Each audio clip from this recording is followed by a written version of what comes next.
आप सभी को प्रभु यीशु मसीह के नाम में जय मसीह की। प्रभु की पवित्र उपस्थिति में एक बार फिर से आप सभी का मैं स्वागत करती हूँ। मसीह में मेरे प्रिय भाई और बहनों, मैं आशा करती हूँ कि आप सभी लोग सही सलामत होंगे और प्रभु के मार्ग पे आप लोग चल रहे होंगे। प्रार्थना करने में, वचन को पढ़ने में आप लोग जरूर समय को बिता रहे होंगे। प्रभु आप सभी को बहुत ऐसे आशीष और बरकत दे। आज के मनन के लिए हम लोग पढ़ेंगे भजन संहिता 119 वचन 9 और 11 को। प्रभु के वचन में इस प्रकार से लिखा हुआ है। प्रभु का वचन ऐसे कहता है, जवान अपनी चाल को किस उपाय से शुद्ध रखे, तेरे वचन के अनुसार सावधान रहने से।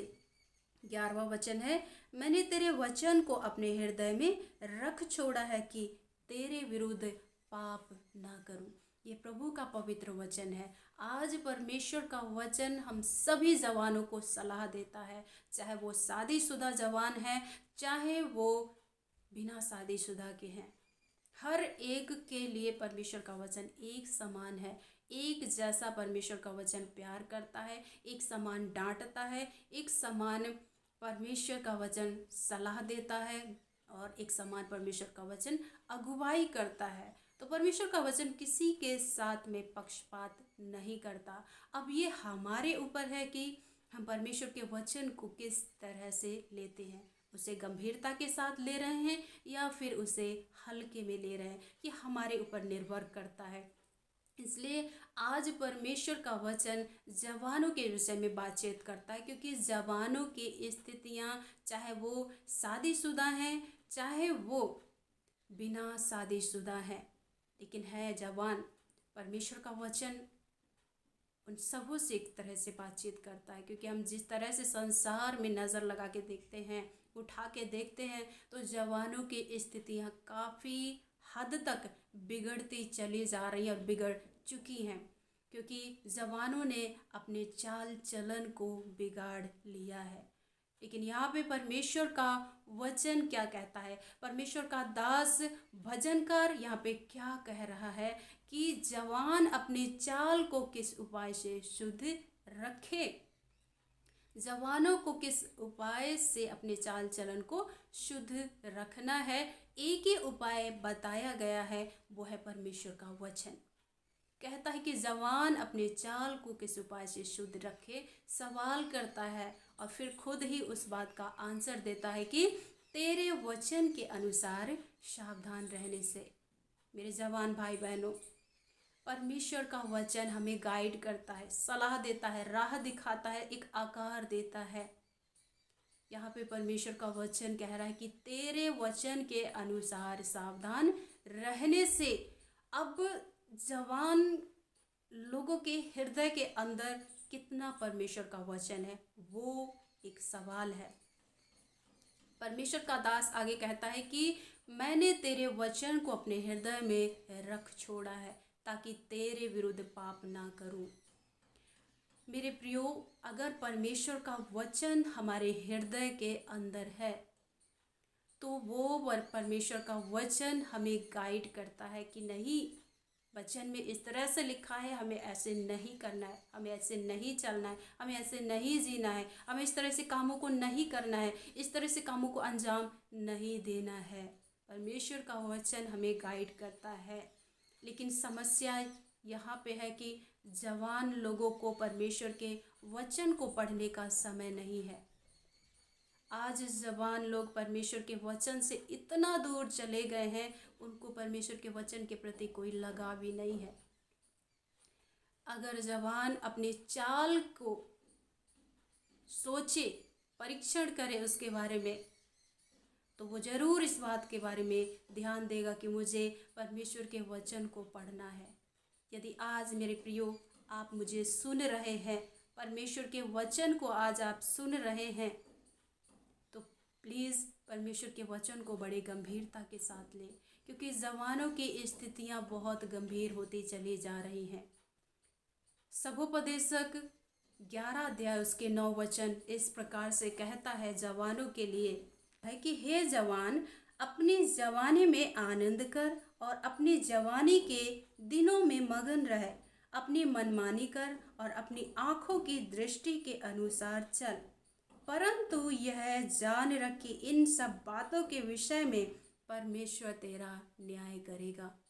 परमेश्वर ने जवान हो चाहे बालक हो चाहे किसी भी उम्र के क्यों ना हो, सबको परमेश्वर ने अपनी स्वयं की एक इच्छा दी है। वो अपनी इच्छा से कोई भी निर्णय ले सकता है, कैसे भी वो अपना जीवन जी सकता है। यहाँ पे परमेश्वर का वचन कहता है कि तुझे जो मर्जी आ रही वो कर, जैसा तेरा जी चाह रहा है वैसा तू जीवन जी, लेकिन इतना याद रखना, चेतावनी है आगे। परमेश्वर का वचन यहाँ पे सीधा बताता है कि परंतु यह जान रख कि इन सब बातों का परमेश्वर न्याय करेगा। हम सभी को परमेश्वर के सामने उसकी उपस्थिति में जाके श्वेत सिंहासन के सामने अपने यीशु को अपने एक एक बातों का लेखा देना होगा, न्याय चुकाना होगा। इसलिए मेरे जवान भाई बहनों, आज से ही परमेश्वर के वचन को पढ़ना, उसके अनुसार जीवन जीना शुरू करें, ताकि परमेश्वर का वचन जो कहता है हमें उसके आगे उसके सामने खड़े होने के लिए हमें हियाव मिले। आगे प्रभु का वचन सभोपदेशक 12 अध्याय उसका 1 वचन इस प्रकार से सलाह देता है। ये सभोपदेशक की सलाह है। इस प्रकार से परमेश्वर के वचन में लिखा है कि अपने जवानी के दिनों में अपने सृजनहार को स्मरण रख, इससे पहले कि विपत्ति के दिन और वे वर्ष आए जिनमें तू कहे कि मेरा मन इनमें नहीं लगता। ये प्रभु का वचन है। यहाँ पे सभोपदेशक, इस उपदेश को लिखने वाला राजा सुलेमान यहाँ पे एक सलाह देता है कि अपनी जवानी के दिनों में अपने सृजनहार को स्मरण रख। किसको स्मरण रखना है? अपने सृजनहार को, जिसने आपको बनाया है, जिसने आपको माँ के गर्भ में रच कर इस दुनिया में भेजा है। हमें उसके पास दोबारा जाना है, अपने यहाँ पे संसार में रहते हुए किए गए एक एक कामों का लेखा देने के लिए। परमेश्वर ने हमें सबको इस दुनिया में भेजा है ताकि हम इस दुनिया में रहकर अपने सृजनहार को स्मरण करके उसके वचन के अनुसार जीवन जी के उसकी इच्छा को पूरा करें, उसके नाम को फैलाएं, उसके नाम को ऊंचा करें। और इस तरह से हम ऐसे कामों को करके अपने सृजनहार के पास जाएं ताकि वो हमें फिर से अपने राज्य में शामिल करें। लेकिन यहाँ पे प्रभु का दास सलाह देता है कि अपनी जवानी के समय में अपने सृजनहार को स्मरण कर। कैसे स्मरण करेंगे? परमेश्वर के वचन के अनुसार जीवन जीने से, परमेश्वर के वचन को पढ़ने, उसके अनुसार जीवन जीने से ही हम अपने सृजनहार की इच्छा को, उसकी मर्जी को जान पाएंगे और उसके करीब में हम रह पाएंगे। सो मेरे प्रियो, आज हमें सोचने की ज़रूरत है। हमें इस मुद्दे पर गंभीरता से हमें सोचने की ज़रूरत है कि हम किस तरह से जीवन को जी रहे हैं। क्या जो जीवन आज मैं प्रभु के सामने जी रहा हूँ, क्या वो जीवन सही है या फिर परमेश्वर के इच्छा के विरोध में मैं जीवन जी रहा हूँ या फिर जीवन जी रही हूँ?